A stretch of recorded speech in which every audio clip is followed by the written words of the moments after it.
Last week, Benue State Governor Samuel Otom accused the leadership of Miyetti Allah of being directly responsible for the killings in his state. Indeed, he also said the Fulani militia are camped in neighboring Nasarawa State and cross into Benue State to carry out mayhem on unprotected villages, an allegation his Nasarawa State counterpart Tanko Al-Makura refutes. Recent attacks by herdsmen in Benue State leading to mass killings has left a nasty taste in the mouth of most Nigerians, considering the fact that similar acts of carnage were carried out in Benue State about 2 years ago. The Benue State governor accuses the leadership of Miyetti Allah of truncating the relative peace the law on prohibition of open grazing in his state had brought, disclosing that the herdsmen militia are camped in neighboring Nasarawa State and cross into Benue State to carry out mayhem on unprotected villages. Amongst farmers and herdsmen, they were doing well until this militia coming from this Miyetti Allah Cotton Hore came and attacked us. And we know where they are. As I talk to you, they are in Tungwa, in our local government. That is where these people are camped and coming to attack people. The Tunga. It is an accusation that the Nasarawa State governor has moved to dismiss, considering the fact that the location Tunga in our local government council, which is Benue State counterpart, says the attacking herdsmen are camped, is his hometown. He describes such allegations made by his Benue State counterpart as most unfair, since there are 3 IDP camps in Tunga, which accommodate people who have fled across the border from Benue. It's very ironical, a place that is supposed to be an area that has become a safe haven can now be called a place where militias are camped. Then in that case, the militias don't need to go as far as to Benue. They have the prey within the vicinity of Tunga to attack. I think this is most unfortunate. Al-Makura in turn insists that the implementation of the law of prohibition on open grazing is what led to the crisis, which he says is also affecting Nasarawa State, considering the influx of displaced persons, which his government is duty-bound to cater for. And while allegations and counter-allegations continue to fly in the face of incessant attacks by these herdsmen militia, a quick move by the federal government to bring the perpetrators to book is the only solution to the situation at hand. Tayamudu, TVC News, Abuja. All right, joining us from our Abuja studio is Senior Special Assistant to the Nasarawa State Governor on Media, Yakubu Lahai. Yakubu, good morning. It's good to have you join us now. Thank you very much. Good morning to you. Let me ask first of all, Nasarawa and Benue State we know them to be very cordial because they are, they have boundary and all of that. And the friendship or relationship between the Benue people and Nasarawa State is known over the years. But with this recent accusations and counter-accusation and denial brings to fore or sends a signal of not so cordial relations between the governor of Benue State and Nasarawa State. Can you talk to us about that? The first thing I'd like to say is I'd like to express the condolence, the heartfelt condolence of both His Excellency Umaru Tanko Al-Makura, the governor of Nasarawa State, and the entire good people of Nasarawa State to our brothers and sisters in Benue State, because the tragedy where Benue State, lost over 70 of her citizens in one fell swoop diminishes all of us as Nigerians and, of course, as neighbors and brothers and sisters as well. The thing is, we believe in Nasarawa State, and the standpoint of the government is, first and foremost, in Nasarawa State, we have faced a lot of security challenges. In fact, in 2013, there was a time we also lost about over 77 security personnel during the Ombase ethnic militia. We had that crisis as well, so we understand what they're going through. But then at that time, and now and during any other monumental security challenges we've had, we've never pointed our fingers at our neighbors. The relationship between Nasarawa State and Benue State, the people, is still very warm. is very cordial.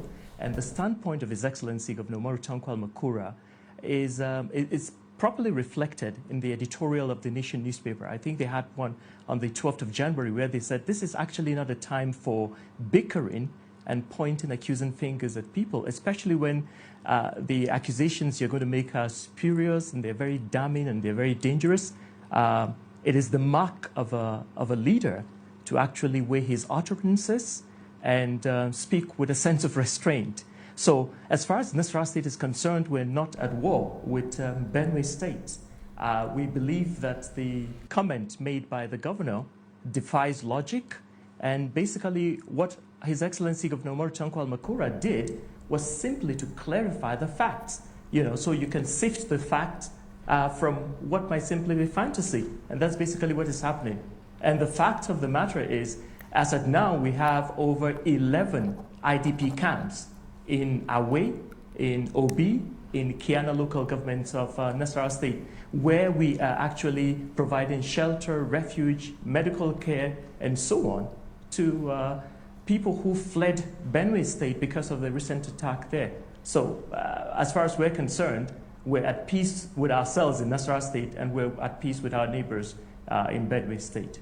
All right. The governor of Benue, Otom, specifically mentioned Tongua and then in our local government area as a place where this militia posing as herdsmen are, hiding.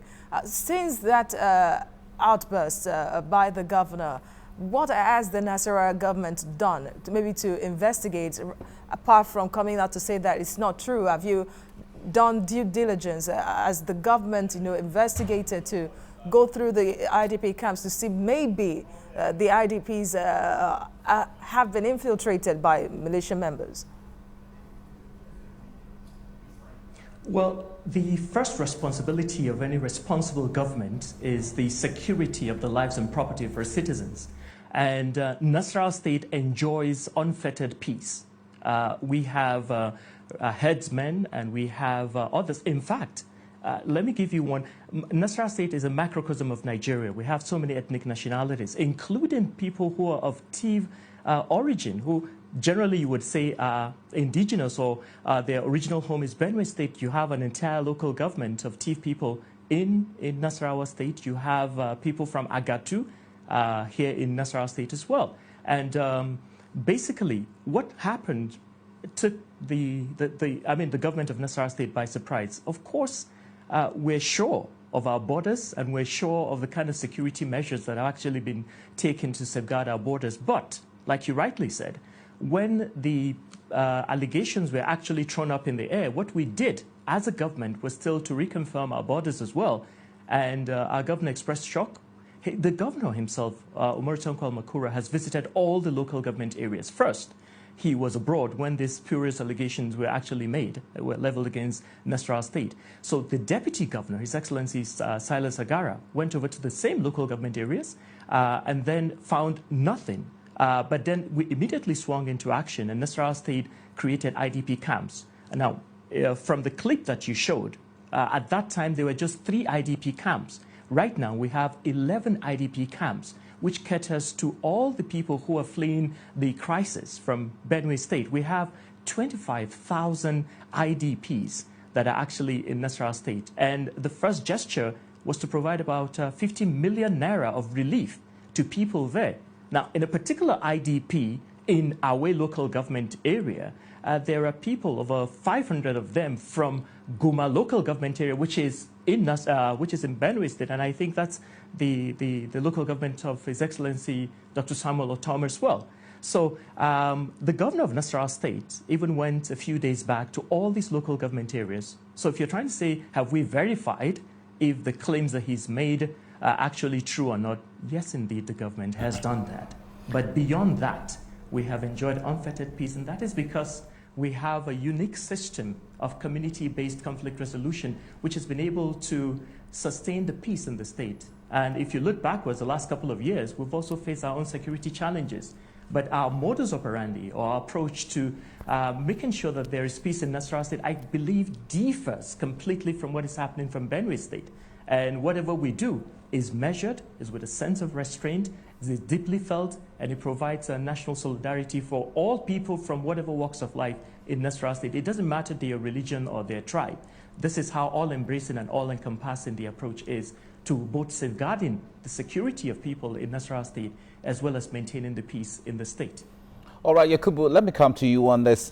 You mentioned Guma local government, which this last incident, one of the local governments, this last incident took place.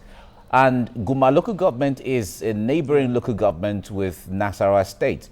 Now, one would logically say that it's likely, or it's possible, there's a likelihood that the herdsmen could use Nasarawa State as a route to carry out any kind of act. That is not to say, okay, the harboring, the use of the word harboring, which could indict the state government. If we keep that aside, one would say, okay, it's possible that they could have used Nasarawa State as a route to come, carry out any act in Benue and leave. But let me ask this question.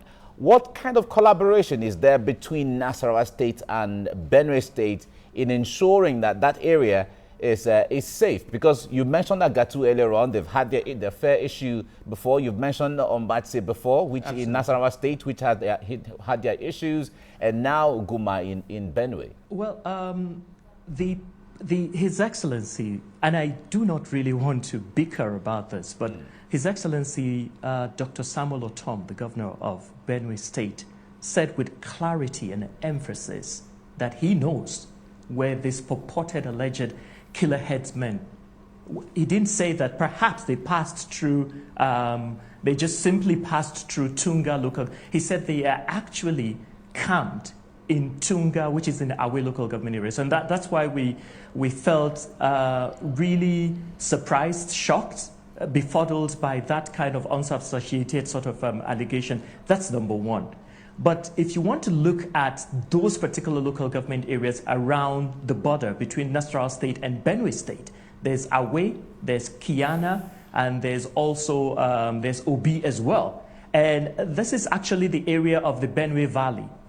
It's not just Benue State alone that we share borders with. There's also Taraba as well. Now, Guma and Loko are the ones that actually are towards they're towards Benue State, but the ones towards Taraba are like Daudu and so on. So the thing is, you have a unique sort of a borderline between these particular states.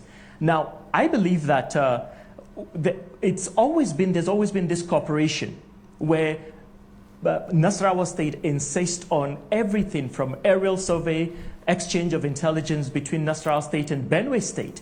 These are formal channels. I don't want to repeat dates, letters written both to Benue State as well as the federal government, but there are official channels of formal, some sort of formality that says, okay, look, we are neighbors and would like to maintain, the peace between us. There's been that on our part as far as Nasarawa State is concerned, just like Nasarawa State governor went all the way to Agatu and donated 20 million there and sought for peace as well when the crisis was going on in Agatu. It's the same thing that's been happening in Nasarawa State. We've done that over the years. Every time there is any crisis, the state rises up to the challenge of us negotiating with our neighbors from Benue State. So I don't want to go into the security details, but of course Benue State is aware. Okay, now you mentioned Taraba as well, of course, as a neighbor of Nasarawa State, and we know as of today that Taraba is also under attack. So that aside, your governor said that in fact is the anti-open grazing law put in place by Governor Otom that is causing this problem for him in his state. Now, does a state government not have the right to do that which it thinks is good for the welfare of its people? Should that now be a cause of problem, really? Is the state not more powerful than an individual or a group? Should that even be an issue? Well, what you said is valid. Benue State is a federating unit of this country called Nigeria. Benue State has the right to promulgate whatever laws that will serve and protect its people. Nasarawa State doesn't have any problems with meddling into the internal affairs of Benue State. But as neighbors, you know, before a government makes an official pronouncement, there are certain considerations that come into play. For instance, if I'm a governor and I'm going to make a pronunciation, I'd like to ask, what would my state gain from the pronunciation that I'm going to make? Will this strengthen the relationship between our neighbors, our states? You know, I think in international relations, they say there are 5 basic elements or reasons why you make such official pronouncements. Is it political? Are you trying to strengthen the political affinity between the 2 states? Is it geostrategic? Are you trying to say that the security in Nasarawa State ends at the borders? Is it socio-cultural? Are you saying we're not very good neighbors? Or is it even economic? Now, consider the fact that Tunga, the particular local government area that the governor mentioned, is the same local government area that Dangote Group recently invested over 700 billion naira to build the largest sugar refinery in Nasarawa State. Is this some sort of a ploy to discourage investors from investing in Nasarawa State? But, you know, whatever happens to any state and whatever it does, while it is doing what it is doing within its own state, it will have to consider the consequent, you know, perhaps reaction that might affect another state. Now, the anti-grazing law that's been promulgated in Benue State, if it serves Benue State well, that is good and fine. I think that law was promulgated and passed on the 1st of November last year. And I think on the 13th of November, the government of Nasarawa State sent a letter to the federal government titled Update on Security, where we called the attention of the federal government and Nasarawa State and said, look, we need to all of us come together because we have noticed what you call panic migration of herdsmen from Benue State that were moving in their droves with their families and cattle into Nasarawa State. So you have to be proactive in your security in whatever you do as a state. Everything Nasarawa State is doing, you might refer to us as what you call a victim of circumstances because of our geographical location. That's basically it all. We're here, we're providing succor, we're taking the brunt of whatever is happening from the other state, and I think what we deserve, what His Excellency Governor Omoriton Kwal-Makura and the good people of Nasarawa State deserve is, just like the Nation newspaper said on their editorial, you know, Benue and every other state, we need more friends together. Let's work together. A crime is a crime. Okay. Nasarawa State does not support any person killing people. You know, the rule of law must subsist, and that is basically our stance. Okay. But then, of course, whatever crime is perpetrated in the country must not be used with what you call like ethnic coloration or something. Okay. Yakubu, this is where we stand, actually. All right, Yakubu, let me come to you on this. The anti-grazing law in Benue State, does Nasarawa State have any reservation concerning the anti-grazing law in Benue? Well, first and foremost, Nasarawa State has what it calls, well, the approach, first of all. Governor Omoriton Kwal-Makura is a governor who believes in inclusivity. He believes that what you should try to do in every state is to do what the World Health Organization says, try to create a healthy community where there's peace, there's shelter, there's income, stable ecosystem, and so on and so forth. So what happens, the style of governance in Nasarawa State, which is markedly different from whatever happens elsewhere, is that we try to encourage inclusivity. It doesn't matter whether you're a herdsman. The governor always insists that, look, you can be a rural indigent group from the far-flung corners of the state. You don't even have access to the state capital, which is Lafia. We want everybody to benefit from, you know, democracy and good governance. And this is basically our stance in Nasarawa State. Now, the anti-grazing law is really an exclusive preserve of Benue State. Plateau State as well is thinking of its own ranching. At the moment, where we're concerned in Nasarawa State, what we're dealing with is not to make official pronouncements about the anti-grazing law of Benue State. It is actually their preserve. It is what they're doing, and I'm sure their legal, the people representing them legally have construed what they're doing. But what we're talking about is feeling the brunt of maybe a panic migration of herdsmen into our state, and some of the changing dynamics of security challenges that we may get when people move like that in their thousands into Nasarawa State, but we still remain very good neighbors with them, and we're enacting our laws to create an inclusive society in our own, just like your commentator was saying, I was listening to on the newspapers, we're all citizens of the same country. We're all the same. We should. I think that what we should do as a country, is not to stoke embers where people actually, ignite hate speeches or cause one controversy or the other. Speak with restraint, open our hearts to each other, and accept each other. I think a lot of countries have gone beyond this issue of tribe and religion and so on, but we're still being pulled back, sometimes what I call by political intent, for people to keep fighting each other. Like the gentleman was saying, we've become excellent speakers. We don't solve the scenario. And I think I also support, the issue of not too young to run, because we need a new value set in this country where we should take ownership, even as citizens, and make this country our own, so that peace, solidarity, national solidarity, acceptance of each other, and the kind of governance that respects diversity of people is what should subsist in this country. Basically, now we're heading towards 2019.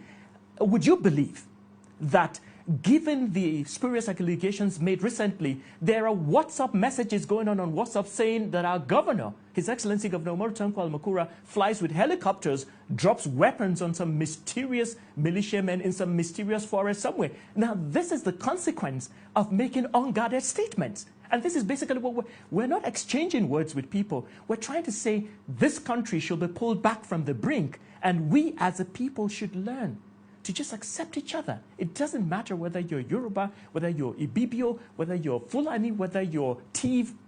This country belongs to all of us. And that's basically our stance in Nasarawa State, an inclusive governance. Basically, that's where we stand. All right. Yakubu Lahai, Senior Special Assistant to Nasarawa State Governor on Media. Thank you very much for coming on the show to analyze some of these issues with us. Thank you.